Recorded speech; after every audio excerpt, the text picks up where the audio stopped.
92 KO.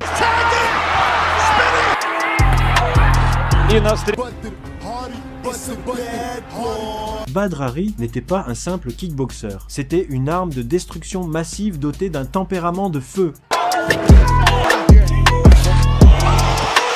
Et une rage si noire, si viscérale, que même les Japonais pourtant habitués aux guerriers l'ont surnommé le prince du diable.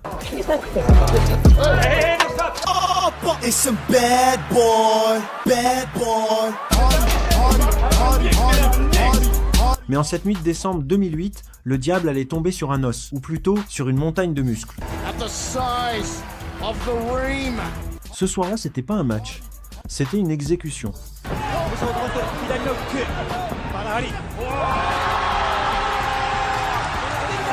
Mais ce que ce titan ne savait pas, c'est qu'en humiliant Badr Hari, il allait déclencher une réaction en chaîne qui changerait la science du combat à jamais. Aujourd'hui, on oublie les points et les juges.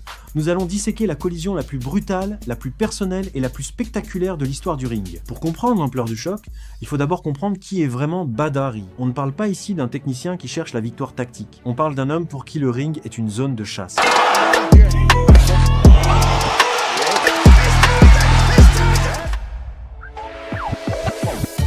Mike Tyson lui-même, l'homme le plus méchant de la planète, a déclaré que Badr était son combattant préféré. Badr Hari. Yeah, he was killing everybody. To hurt you at all time. Everything's to hurt you. Nothing's soft. Everything's hard. Il transforme le ring en une symphonie de destruction unique. Mais son plus grand atout est aussi son plus grand démon, son tempérament. Je ne pense pas à gagner ou perdre, disait-il, je veux juste frapper les gens et les mettre KO. Face à ce volcan prêt à exploser, se tient Alistair Overeem.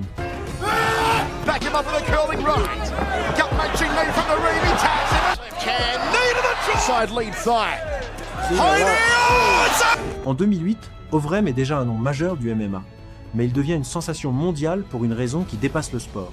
Sa métamorphose physique. Sa recette ? Une consommation légendaire de viande de cheval et une génétique hors norme. Pour les puristes du kickboxing, Overeem n'est qu'un intrus venu du MMA. Pour comprendre la fureur de la revanche, I challenge any of these fighters, any K1 fighter to come step in the octagon or the ring with me. I'm gonna give them 2 to 3 minutes and I'll finish them. I had a fight with Alistair Overeem, like everybody knew. He won that fight. If he gets through the first fight against Teixeira, then I promise that he won't make it 2 until 3 minutes in the kickboxing ring with me this time.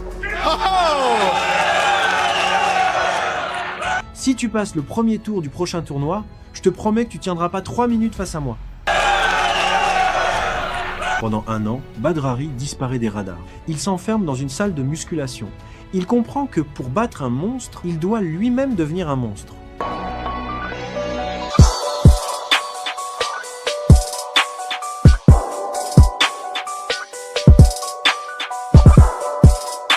Il abandonne son physique de kickboxer longiligne pour entamer une métamorphose physique brutale.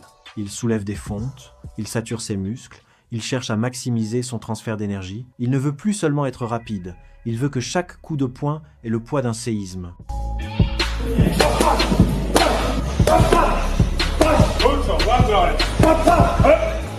Décembre 2009. Le monde découvre alors un nouveau Badr Hari. Il a les muscles qu'il n'a jamais eus. Son regard est celui d'un homme possédé par une idée fixe, la destruction. La collision est inévitable. Quand il se retrouve enfin face à face pour le Staredown, l'air est devenu irrespirable. Ce n'est plus un combat pour un titre, c'est une vendetta.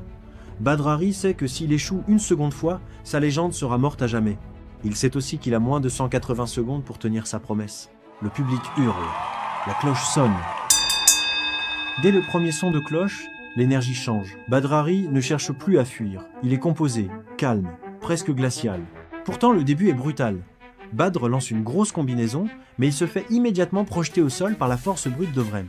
Dans le passé, Hari aurait explosé de rage. Mais aujourd'hui, la science du combat a pris le dessus sur l'émotion.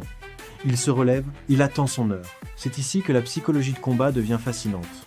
Overeem, trop confiant, tente de répliquer exactement le même enchaînement qui lui avait donné la victoire 1 an plus tôt, son fameux uppercut glissé suivi d'un coup de genou.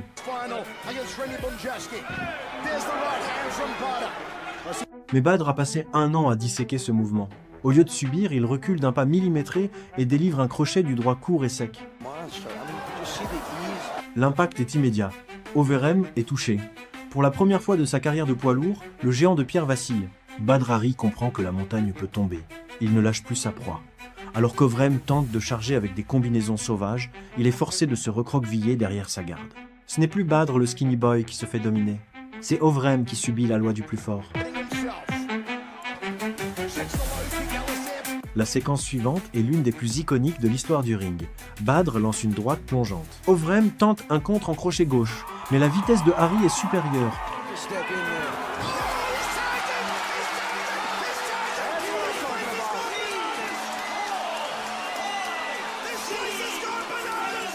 Le coup arrive plein fouet. Avant même qu'Alistair ne puisse reprendre ses esprits, Badr cadre sa tête avec son avant-bras et place un second crochet droit foudroyant en plein menton. À cet instant, le temps s'arrête. Voir Alistair Overeem s'effondrer, c'est comme regarder un gratte-ciel imploser au milieu de la ville. Il n'est pas seulement au tapis, il est brisé. Il parvient à se relever par pur instinct de professionnel, mais son regard est vide. Le prince du diable sait qu'il est temps de finir le travail. Badr Hari ne boxe plus, il exécute une partition de destruction. Il déchaîne une première avalanche de 16 coups consécutifs.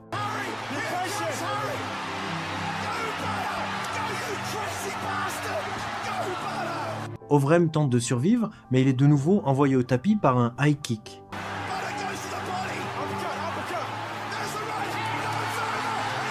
Le public est en délire. L'arbitre n'a pas besoin de compter. Le combat est arrêté. Badr Hari a tenu sa promesse. Moins de 3 minutes pour effacer 1 an d'humiliation. Badr Hari a prouvé ce soir-là que la force brute de la musculation n'est rien sans la précision du timing et la discipline mentale. Il a transformé son corps, mais il a surtout transformé sa manière de percevoir le combat. Cette victoire reste l'un des comebacks les plus parfaits de l'histoire, un moment où la préparation physique extrême a rencontré une volonté de fer. Cette rivalité ne s'est pas arrêtée là, mais ce soir de 2009, Badr Hari a rappelé au monde que sur un ring, le diable est toujours chez lui.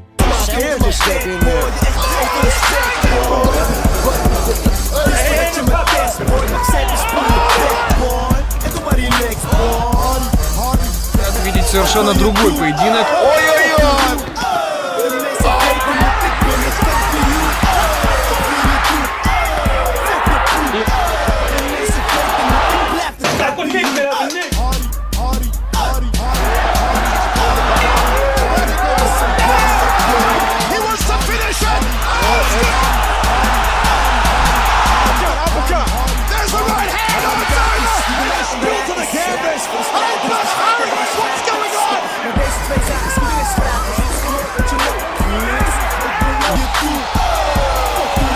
Тем не менее,